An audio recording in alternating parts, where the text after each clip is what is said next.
Hello नमस्कार प्यारे साथियों। जय हिंद जय भारत। जो बच्चे एसएससी जीडी की तैयारी कर रहे हैं उनके लिए यह वीडियो बहुत ही इंपॉर्टेंट है।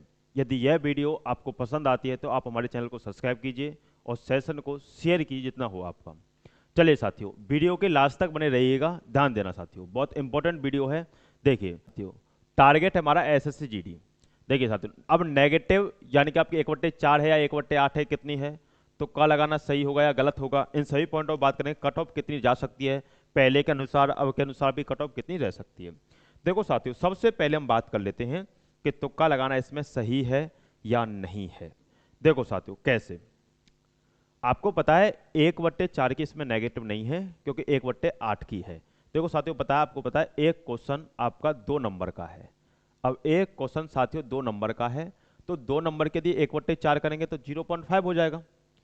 तो साथियों इसका मतलब क्या है, आपका 0.5 है, तो इसका मतलब है साथियों इसमें आपको दिक्कतें रहेंगी।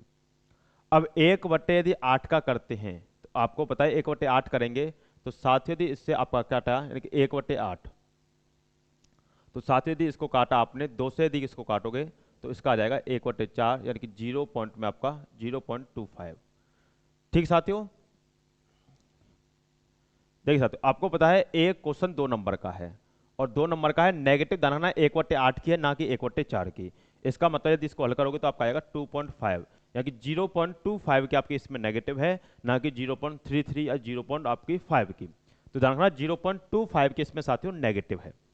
अब इसमें साथियों बात कर लेते हैं। देखो 0.25 की अब नेगेटिव हो तो साथियों ध्यान रखना, तुक्का लगाना, तुक्का लगाना सही होता है, इसमें कोई भी दिक्कत नहीं आती है। अब उसका मैं पॉइंट ऑफ व्यू बताऊंगा किस प्रकार सही होता है। देखो साथियों ध्यान देना, एक चीज पे यदि हम बात करते हैं, सबसे पहले सब्जेक्टों के बारे में बात कर लीजिए। देखो साथियों, हिंदी, उसके बाद साथियों रीजनिंग, उसके बाद साथियों मैथ, उसके बाद साथियों आपका जीएस। देखिए साथियों, यदि नंबर की बात करते हैं, आपका क्वेश्चंस की बात करें, तो आपको पता है हिंदी आपकी 20 क्वेश्चन, रीजनिंग आपकी 20 क्वेश्चन, सभी इक्वल नंबर्स के आपके आएंगे, यानी कि क्वेश्चंस भी इक्वल रहेंगे, आपके नंबर भी इक्वल रहेंगे। आगे देखें साथियों, आपको पता है कि हिंदी आपकी 2 नंबर की हो, यानी कि एक क्वेश्चन 2 नंबर का तो 40 नंबर के हो गए। 20 क्वेश्चन आपके यानी कि 40 नंबर के, मैथ के आपके 20 क्वेश्चन 40 नंबर के, जीएस के आपके 20 क्वेश्चन साथियों कितने नंबर के, 40 नंबर के। अब आपको पता है साथियों प्रत्येक क्वेश्चन 2-2 नंबर का है। अब जब प्रत्येक क्वेश्चन साथियों 2-2 नंबर का है तो ध्यान रखें, जीडी को यदि हमें निकालना है तो हमें 3 सब्जेक्टों पे बहुत ज्यादा ध्यान देना होता है। एक तो हिंदी पे साथियों, एक रीजनिंग पे साथियों, एक आपका मैथ पे। ध्यान देना साथियों, यदि मान लीजिए आपके देखो हिंदी है तो आपको 40 में से कम 38 नंबर लाने होंगे, ये तो ध्यान रखना इसको साथियों। रीजनिंग आपके 40 क्वेश्चन है तो आपके 40 में से आपको 40 ही लाने, इसमें और कोई दौराय है नहीं। आगे बचता है आपका मैथ। मैथ में आपको यदि आपके 30 नंबर भी ले आए तो भी कोई दिक्कत नहीं है। अब जीएस की हम बात कर लेंगे। जीएस में सदी आदि मान लो 10 क्वेश्चन होते हैं आपके, 10 क्वेश्चन का मतलब हो जाएगा आपका साथियों कितने नंबर का, 20 नंबर का। अब यदि इन सभी को यदि हम साथियों जोड़ें तो आपने यदि जोड़ा साथियों तो 20 और 30 50 और 40 आपका 90, 90 और 30 साथियों कितना होगा आपका, 90 और 30 120 यानी कि 128। अब आपको पता है यदि आप यूआर से बिलोंग करते हैं तो आपका इसमें नंबर तो आना नहीं है। जब 128 नंबर का आपका पेपर हो चुका है तो अब यूआर है यानी कि आपका जनरल है, आपका यूपी से हैं या आपका राजस्थान से हैं, हरियाणा से हैं, दिल्ली से हैं, तो आपका इतने नंबर पे आपका नंबर नहीं आएगा यदि आप यूआर में यानी कि जनरल में हैं। अब इसके लिए यहाँ हमें क्या अप्लाई करना चाहिए, क्योंकि आपको पता है मेरिट 100 पहले 134 थी, अब की बार मेरिट ज़्यादा आ जाएगी क्योंकि वैकेंसी बहुत कम है, फॉर्म तो आपका फिल हुआ है। देखो साथियों, अब यूआर की वैकें आपका 128 पे तो आना नहीं है। अब आप ध्यान रखें, मान लो साथियों जीएस में आपने 20 क्वेश्चन किए हैं, यानी कि आपका साथियों 10 क्वेश्चन किए हैं 20 नंबर के। मान लीजिए क्वेश्चन बचे आपके 10 क्वेश्चन। अब देखो क्वेश्चन करने का तरीका क्या होता है, एक पहला क्वेश्चन मान लो, दूसरा क्वेश्चन मान लो, तीसरा क्वेश्चन।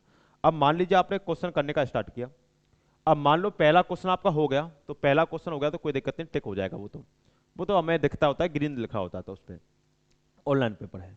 दूसरा क्वेश्चन नहीं आता है हम पे तो इसको बिल्कुल क्रॉस मार दीजिए, बिल्कुल क्रॉस। इससे यदि हमें पता नहीं कि और छोर इस क्वेश्चन का क्या है तो बिल्कुल हटाइए। और जिस क्वेश्चन पे आपको डाउट है उसको आपको सर्कल मारना है, जिस क्वेश्चन पे प्यारे साथियों आपको डाउट है उसको आप सर्कल मारिए, और जिस क्वेश्चन में डाउट है आपने उसको सर्कल मार दिया। अब ऐसे क्वेश्चन आपको लास्ट में जाकर के, और देखना ऑनलाइन यदि पेपर है साथियों तो उसको लिख लेना। जैसे मान लो आपको 34वें क्वेश्चन में डाउट रहा है तो इस क्वेश्चन को आप लिख लीजिए पेज पे। मान लो 57वें क्वेश्चन पे डाउट रहा है तो इसको आपने लिख लिया।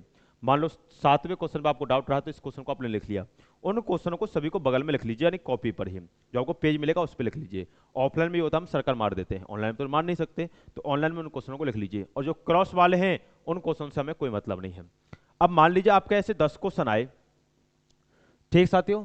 अब 10 क्वेश्चन आए, अब मान लीजिए 10 क्वेश्चन में से आपके यदि 4 भी सही हो गए तो 4 के आपको 8 नंबर मिल गए।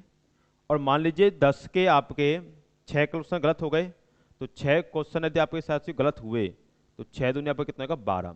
और 12 का साथियों यदि आप 0.25 भी यदि निकालेंगे तो आपको बताया 12 का यदि 0.25 आपको निकाला तो आपको बताया साथियों कितना हो जाएगा 3 नंबर। अब 3 नंबर होगा साथियों, 3 नंबर यदि 12 में 8 में से 3 नंबर गया तो कितना आएगा साथियों 5 नंबर तो आपको फ्री भी मिले। और जब आपको साथियों पता है 5 नंबर हमें फ्री के मिल गए हैं तो यदि उसमें 5 नंबर ऐड करोगे साथियों पिछले वाले में तो आपका 128 में 5 ऐड करोगे तो आपको बहुत बेनिफिट होगा, इसमें कोई नुकसान नहीं होता है। 3 क्वेश्चन भी सही हुए तब भी आपको इसमें बेनिफिट होगा, नुकसान नहीं हो सकता। इस बात का साथियों ध्यान रखना, ठीक साथियों। कोई भी इसमें दिक्कत नहीं है, यानी कि नंबर की आपके 1/4 होती है, आपका 1/8 को होती है, क्वेश्चन की आपकी 1/4 है। इस बात को साथियों याद रखना।